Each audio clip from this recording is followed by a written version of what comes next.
இயேசு கிறிஸ்துவில் பிரியமான உறவுகளே, உங்கள் அனைவருக்கும் இயேசுவின் நாமத்திலே வாழ்த்துக்களையும் ஜெபங்களையும் உரித்தாக்கிக் கொள்கிறோம். இன்று நம்முடைய அன்னையாம் திரு அவையானது புனித மார்த்தாவினுடைய விழாவை கொண்டாட அன்புடன் அழைக்கிறது. எனவே மார்த்தா, அவருடைய சகோதரி மரியா, அவருடைய சகோதரர் லாசர் அவர்களை பற்றி நாம் சிந்தித்து பார்க்க இருக்கிறோம். எனவே அந்த குடும்பம் எவ்வாறு இறைவனை ஏற்றுக்கொண்டது, எவ்வாறு இறைவார்த்தையை கேட்டது, அதனால் அந்த குடும்பம் உயிர் பெற்று எழுவதை நாம் பார்க்கிறோம்.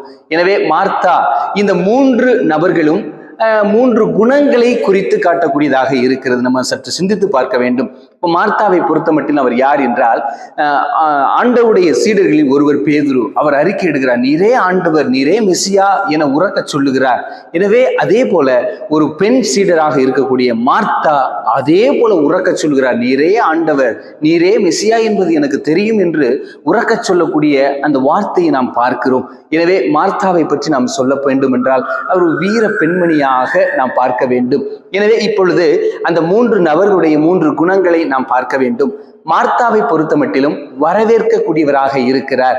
மரியாவை பொறுத்த மட்டிலும் கேட்கக்கூடியவராக இருக்கிறார். லாசரை பொறுத்த மட்டிலும் உயிர் பெற்றக்கூடியவராக இருக்கிறார். இவை 3 நபர்கள் 3 குணங்களை குறித்து காட்டக்கூடியதாக நாம் எண்ணி பார்த்து கொண்டிருக்கிறோம். ஆனால் நம் ஒருவரிடம் இந்த 3 குணங்கள் இருக்க வேண்டும் என்பது ஆண்டவர் இயேசு கிறிஸ்துவினுடைய விருப்பமாக இருக்கிறது. மார்த்தாவை போல நாமும் இயேசுவை, அதாவது இறை வார்த்தைகளை வரவேற்க வேண்டும், இயேசுவை வரவேற்க வேண்டும் என்பது அது ஒரு மைய சிந்தனையாக இருக்கிறது. மரியாவை போல நாம் இறை வார்த்தையை கேட்க வேண்டும், அதன்படி வாழ ஆண்டவருடைய பாதத்தில் அமர்ந்து நாம் கேட்க வேண்டும். திருப்பலி வழியாக, பல குறும் செய்திகள் வழியாக, பல காணொளி காட்சிகள் வழியாக, பல பாடல்கள் வழியாக இறை வார்த்தையை நாம் அமர்ந்து கேட்க வேண்டும். 3வதாக, இப்படி ஆண்டவரை வரவேற்றும் ஆண்டவருடைய வார்த்தையை கேட்டு கொண்டிருந்தோம் என்றால், லாசர் எவ்வாறு உயிர் பெற்று எழுந்தாரோ அதே போல நாமும் உயிர் பெற்று எழ முடியும் என்பது உண்மை. ஏன் நம்முடைய குடும்பத்தில் பிரச்சனை வருகிறது என்பதை சிந்தித்து பார்க்க வேண்டும். நாம் மார்த்தாவை போல இயேசுவை வரவேற்கவில்லை, மரியாவை போல இயேசுடைய வார்த்தைகளை கேட்கவில்லை. ஆகையால் தான் நாம் லாசரை போல உயிர் பெற்றவில்லை. நம் குடும்பம் சிக்கலில் தவித்து கொண்டிருப்பதற்கான காரணம் அதுதான். ஒரு பூசைக்கு போறோம், பூசையில பார்த்தோம்னா அல்லேலூயா, ஆமென், பிரைஸ் தி லார்ட், அல்லேலூயான்னு சொல்றோம். அது பூசையோட முடிஞ்சிருச்சு. பூசைக்கு வெளியில வந்தோன்னே பழைய குருடி கதவத்தோடுங்கிற மாதிரி பழைய அந்த மனநிலை வந்துருது. எனவே இயேசுவை நாம் 24 மணி நேரம் எப்படி ஏற்றுக்கொள்ள முடியும்? ஆலயத்தில் மட்டும் அல்லேலூயா, வெளியில வந்தோம்னா அழிஞ்சு போகட்டும் என்று சொன்னோம் என்றால் நாம் இறைவனை உள்ளே ஏற்றுக்கொள்ளவில்லை என்பதற்கான ஒரு பொருளாகப்படுகிறது. எனவே நாம் ஆலயத்தில் ஆண்டவரை புகழ்வது போல அன்றாட நிகழ்வுகளிலும், அன்றாட செயல்களிலும், அன்றாட பேச்சுக்களிலும் இறைவனை புகழ்ந்தோம் என்றால் அது மிகவும் உன்னதமான ஒரு வாழ்க்கையாக அமையும். எனவே எவ்வாறு நம் குடும்பம் சிக்கலில் தவிக்கிறது என்றால், நாம் ஆண்டவரை வரவேற்கவில்லை. மார்த்தா ஆண்டவரை வரவேற்றார்.